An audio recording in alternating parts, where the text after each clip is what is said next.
ebi a we use 3G and as a 4G and am pese bi a 5G but utumu say network speed no enhye da enkon kansa nti mba betro no ma miensa e affect wo network speed no na ansa na no say afi no aba ha na subscribe ya na say o hwe videos ba subscribe ya na subscribe for more videos me if you say about any notification on send be ya upload the video bi na musaka nti yen chance nti ne dika me be kan ho asem distance of the phone no any ground no nti say wo phone no any ground distance no e be so close a network speed no ekofom nti e bia wo phone no kwa e bia dey chat but what the phone na wo chat a slow network no e me say wo network speed no e be increase wa bra wo phone no after waste level kakra what I say nti e travel waste level kakra na e bo ama wo phone nya network connection yi na the next thing I make sure settings wo phone one ma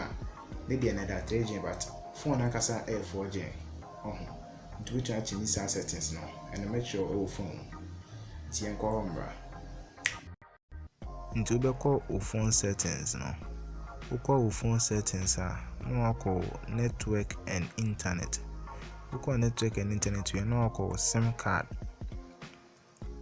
to call sim card na no call mobile network into call mobile network na be hu preferred network type nti ha say no be check ahwe ebia na we dey na 2G but over 3G also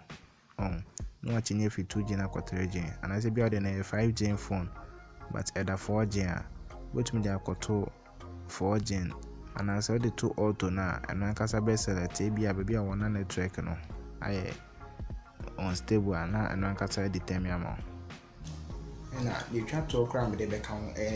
say bia opese wo boost wo network connection na there will be a friend VPN